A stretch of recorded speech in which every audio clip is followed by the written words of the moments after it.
समाधान्या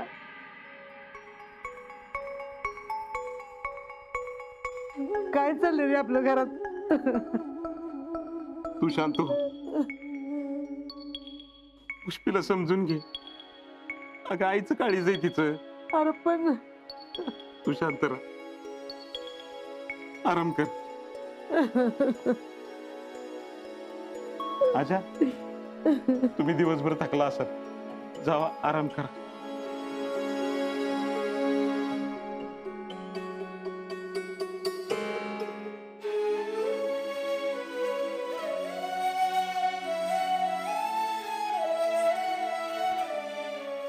पोरांची गाठी सोडायची राहिली बघ.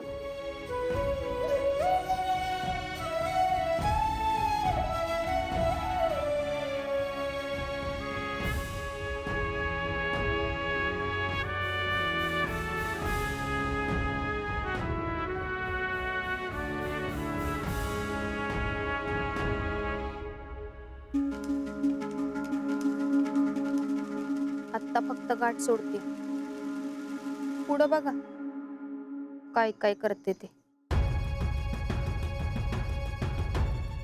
म्हणलं होतं ना मी, तुम्हा दोघांना जवळ येऊ देणार नाही.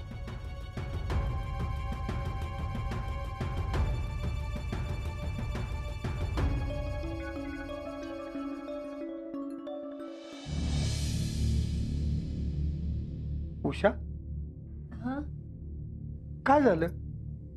काय नाही. तुम्हाला गोळ्या घ्यायच्यात ना? पाणी घेऊन येते. थांब. अहो आले की. काय झालंय? अहो काय नाही. बोल. काय नाही हो, शीतलची आठवण येते. खोटं बोलतेस तू. तुझ्या डोळ्यातलं पाणी आहे ना, त्या आठवणीचं नाही. मला शीतलची लई काळजी लागत राहिली. का? आपल्या पोरीचा संसार सुखाचा होईल का नाही याचीच काळजी लागून राहिली. कवा कवा असं वाटतंय की आपला निर्णय चुकला तर नाही ना. कुठला निर्णय? अजिंक्य संकट शीतलचं लग्न लावून द्यायचा. तिच्या हट्टापायी आपण या लग्नाला तयार झालो, पण मला असं वाटतंय की आपण जर असं कठोर झालो असतो तर तिचं लग्न दुसरीकडे लावून द्यायला पाहिजे होतं का काय. आपण तिच्या मनासारखं वागलो असलो तरी तिच्या सुखाचाच विचार केला होता. असं काय नाही की ती म्हणाली म्हणून अजिंक्य बरोबर तिचं लग्न लावून मोकळं झालं. अजिंक्य कसा आहे, तो काय आहे हे आपल्याला माहिती होतं म्हणून आपण तयार झालो. आणि जोर जयश्री येत नव्हती तोवर सगळं व्यवस्थित चाललेलं होतं. आणि आता ती आली म्हणून आपण दोष द्यायचा? हं? आपण आपल्या निर्णयावर ठाम असायला पाहिजे. येणाऱ्या प्रत्येक संकटाला आपण तोंड द्यायला पाहिजे. आपण तोंड द्यायला सक्षम आहे, पण आपली पोरगी. अगे ती आपली पोरगी आहे. अहो पण तिला जमल का हे सगळं? काळजी नको करूस, ती सगळं सांभाळून घेईल. पण जयश्रीच्या नवऱ्यानं तो व्हिडिओ दाखवला. अगं येळ आल्यानंतर खरं काय खोटं काय ती कळलंच की. आणि ते जर खरं असेल तर? अगं अजिंक्यला आपण ओळखतो, तो असं काय बी वागायचं नाही. पुढं सगळं त्याच्या हातात. जे काय होईल ते चांगलंच होईल. माझ्या पोरीचा संसार तेवढा सुखाचा होऊ दे, मला दुसरं काय बी नको. शीतले, मेरे को तो कुछ समझ ही नहीं आ रहा. काय झालं असेल ग नेमकं? म्हणजे जयश्री बोलते ते खरं आहे का तिचा नवरा बोलतो तो खरं आहे? माहित नाही, पण मला आजवर पूर्ण विश्वास. मला तर लय टेंशन आले. क्या करूं मैं? कैसा चोर है मेरे को? घर में ये सब हो रहा है और मैं यहाँ.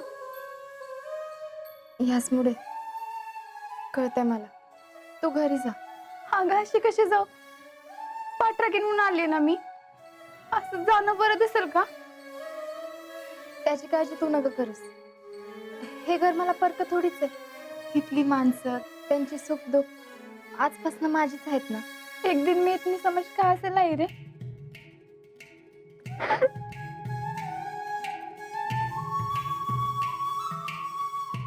जबाबदारी वाढली ना की ही समज आपोआपच येते. बरं ऐक, हे तर मामी जे काय बोलली ते बाहेर कुणालाच सांगू नकस. आणि घरी विचारलं तर काय सांगू? कायच नको सांगूस. आणि थांबली का नाही असं विचारलं तर? तेव्हा सांग काय तर. हम्म. तू सांभाळून घेशील ना? अगे याचमुळे मलाच इथं सगळं सांभाळायचंय ना. त्याची सुरुवात आजपासून झाली असं समज. तुमच्या प्रेमाला कुणाची नजर लागली काय माहित. सगळं चांगलं होत असताना नेमकं काहीतरी घडतं. असं काय नाही, प्रत्येक घरात छोटे मोठे प्रॉब्लेम असतातच. तसं इथं बी आहे. येते मी, काळजी घे. आणि मामी काय बोलली तर उलट बोलू नको. जिजे काय झालं? जिजे काय होतं जिजे? मामा मामा काय झालं जिजे? जिजे जिजे काय झालं ग? ए, जिजे, काय झालं? डोळे उघड. जिजे जिजे, पाणी आण, शीतल. जिजे काय झालं? जिजे जिजे हे पाणी पाणी पाणी पी, पाणी पी. पाणी पी. जिजी उठ की जिजी. अगं जिजे पाणी पिला जिजे. आजा दवाखान्यात घेऊन जाऊन लगेच. कुणाला तरी फोन करून गाडी बोलवून घे पटकन. जिजे डोळे उघड. हे बघ की, हे पुष्पे शर्ट आण माझा. उठ उठ उठ.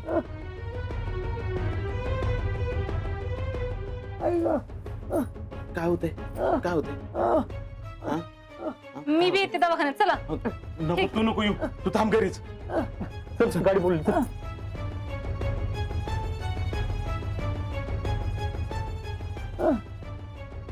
कुठल्या मुहूर्तावर बाई आल घरातली काय माहिती. आल्यापासून चांगलं काय करायचं नावच घे ना.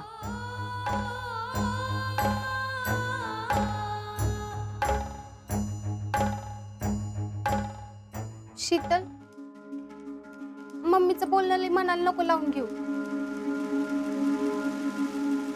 माझ्या बाबतीत असं घडलंय ना म्हणून तिचं डोकं ठिकाणावर नाही. मला नाही वाईट वाटलं.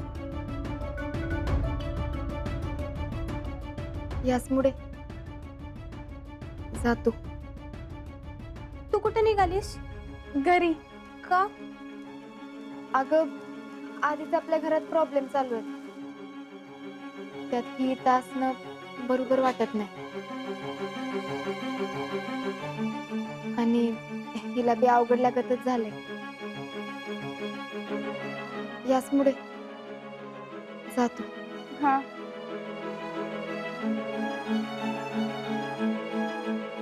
शीतल, शीतल,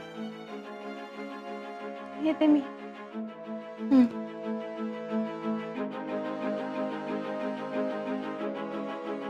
हे सगळं जे काय होतंय ते माझ्यामुळेच होतंय. अगं